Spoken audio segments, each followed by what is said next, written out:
তারপরে উনি হোয়াটসঅ্যাপে লিঙ্ক পাঠাইলেন। লিঙ্ক পাঠানোর পরে বলছে হুজুর ভিডিওটা দেখে তারপরে আপনি মন্তব্য করবেন। এই ভিডিওতে মোহতারাম বক্তা সাহেব কি বলেছেন একটু শুনি, তারপরে আমরা সলিউশনটা দেবো ইনশাআল্লাহ। জেনে রাখবেন মুরিদ আজরাইল আলাইহিস সালাম ততক্ষণ জান কবজ করেন না যতক্ষণ আগে আপনার পীরের দরবারে হাজিরি না দেন। ইন্তেকালের পূর্বে আগে 4 নম্বর দরবার পাক দেড়তলায় আজরাইল আলাইহিস সালাম হাজিরি হন, দফতর নিয়ে হাজির হন। ইয়া হুজুর পাক, বড় হুজুর পাক, আপনার অমুক মুরিদ অমুক দেশের অমুক গ্রামের এই নাম, তার এখন ইন্তেকালের সময় হয়ে গেছে, উনি আপনার মুরিদ আছেন, আপনি ইজাজত দেন। ওরা বলতেছে সুবহানাল্লাহ, সামনে শ্রোতারা, আপনারা কি বলবেন? জোরে বলেন কি? লা হাওলা ওয়ালা কুওয়াতা ইল্লা বিল্লাহ। কতভাবে যে মানুষের ঈমান চুরি করা হচ্ছে। এই শুনেন, হক্কানি পীর যদি পান, যার কাছে গেলে কোরআন হাদিস শিখা যায়, সঠিক পথ পাওয়া যায়, সেখানে যাবেন ওই পীর সাহেবকে শিক্ষক হিসাবে গ্রহণ করার জন্য। কি হিসাবে? হক্কানি পীরের কাছে যাব দিন শেখার জন্য, ইসলাম শেখার জন্য, খালি হুক্কুর হাক্কুর করার জন্য না। এই যে কথাটা বললো যে মালাকুল মাউত ওনার বাবা মানে পীর সাহেবের কাছ থেকে অনুমতি নিয়ে মুরিদের জান কবজ করতে হবে, এই কথাটা যে যিনি বলেছেন, তাহলে ওনার ওই বাবার মানে পীর সাহেবের যখন রুহটা কবজ করছে অনুমতি কার কাছ থেকে নিচ্ছে? বর্ণামি এগুলো কি? এদেশের মধ্যে মানুষের ধর্মীয় আবেগ বেশি, ধর্মীয় জ্ঞান কম, যে কারণে আমাদের এই বাংলাদেশে এবং পশ্চিম বাংলায় ভারতের কিছু অঞ্চলে নানানভাবে সাধারণ মানুষকে বুঝাইয়া নিজেদের পাল্লা ভারী করে মানুষের ঈমান চুরি করে। শুনেন, ইহুদি খ্রিস্টান হিন্দু এরা ইসলামের জন্য ততটা ক্ষতিকর না এদেশের কিছু মোল্লা মুন্সি এবং পীর সাহেবরা যতটা ক্ষতিকর। হিন্দু সে ইসলামের ক্ষতি কি করবে? সে ইসলামে ঢুকতে পারে না, বরঞ্চ তার ধর্ম সে প্রচার করে। ওরা ইসলামের জন্য অতটা ক্ষতি করে না। কিন্তু আমাদের দেশের পথভ্রষ্ট আলেম এবং পথভ্রষ্ট কিছু পীর যারা মানুষের ঈমানটাকে ইসলামের খোলসের ফ্রেমের মধ্যে থেকে ঈমানটাকে চুরি করে নষ্ট করে। আল্লাহ এদেরকে হেদায়েত দান করুক, আমিন বলো।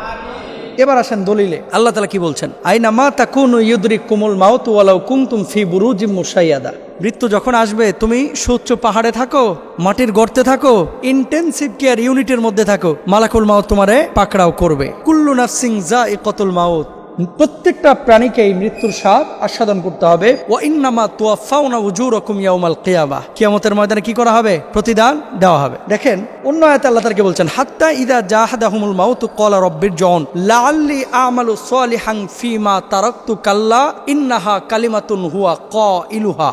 মালাকুল মাউত যখন আসবে মানুষের কাছে, মানুষ বারবার আকুতি করবে, ও মালাকুল মাউত আমাকে একটু সুযোগ দাও, আমাকে 2টা দিন সময় দাও, আমি একটু সাদাকা করে আসি, আমি একটু সৎ কাজ করে আসি। ওয়ালা ইউআখিরুল্লাহু নাফসান ইযা জাআ আজালুহা, আল্লাহ নিজে কোরআনে বলতেছে মৃত্যু যখন চলে আসবে তাকে এক মুহূর্ত সুযোগ দেওয়া হবে না। আর বদমাশ এখানে বলতেছে আর বাবার কাছ থেকে পারমিশন নিয়ে আসতে হবে। নাউজুবিল্লাহ, জোরে বলেন না। এগুলো ইমাম চোর। কোরআন যেটা বলেছে সেটা মানবেন না, এই বাবা যেটা বলেছে সেটা মানবেন। কোরআন যেটা বলেছে সেটা মানতে হবে। কিছু কিছু মানুষ বলে যে পীর সাহেবের যদি মুরিদ হন তাহলে বাবাই আপনারা টান দিয়ে কিয়ামতের ময়দানে নিয়ে যাবে। আল্লাহ কি বলছে এবার আসেন, ইয়াউমা লা ইয়ানফাউ মালু ওয়ালা বানুন, কেউ কারো উপকারে কিয়ামতের ময়দানে আসবে না। এরপর আল্লাহ বলছে কি, ইয়াউমা ইয়াফিরুল মারউ মিন আখিহি ওয়া উম্মিহি ওয়া আবি ওয়া সাহিবাতিহি ওয়া বানি লিকুল্লি ইমরিইম মিনহুম ইয়াউমাইদিন শাআনু ইগনি। বাপ সন্তানের থেকে পালাবে, মা সন্তানের থেকে পালাবে, সন্তান মায়ের থেকে বাপের থেকে পালাবে, ভাই ভাইয়ের থেকে পালাবে।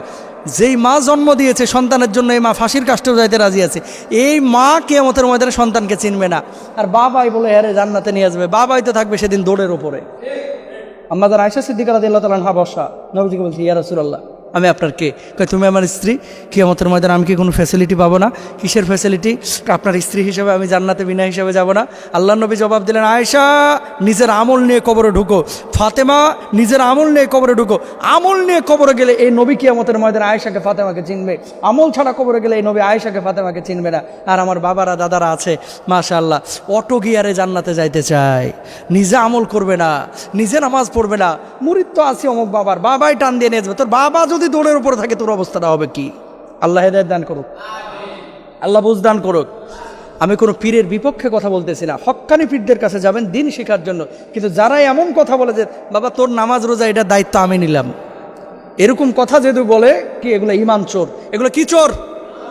জোরে বলেন, কি চোর? ঈমান চোর।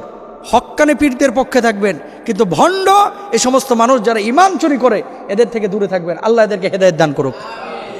প্রশ্নটি করেছেন ভারতের মুর্শিদাবাদের বহরমপুর এলাকা থেকে। উনি লিখেছেন যে মোহতারাম, একজন বক্তার আলোচনায় শুনলাম, মানে দরবারি বক্তা যার খানকা আছে, দরবার আছে, উনি বলেছেন এই দরবার থেকে কারোর রুহ যদি কবজ করতে হয়, মানে এই দরবারের কোনো মুরিদের যদি রুহ কবজ করতে হয়, আজরাইল যদি রুহ কবজ করে, মালাকুল মাউত যদি রুহ কবজ করে, তাহলে অবশ্যই বাবার কাছ থেকে অনুমতি নিয়ে তার রুহটা কবজ করতে হবে। নাউজুবিল্লাহ বলবেন না।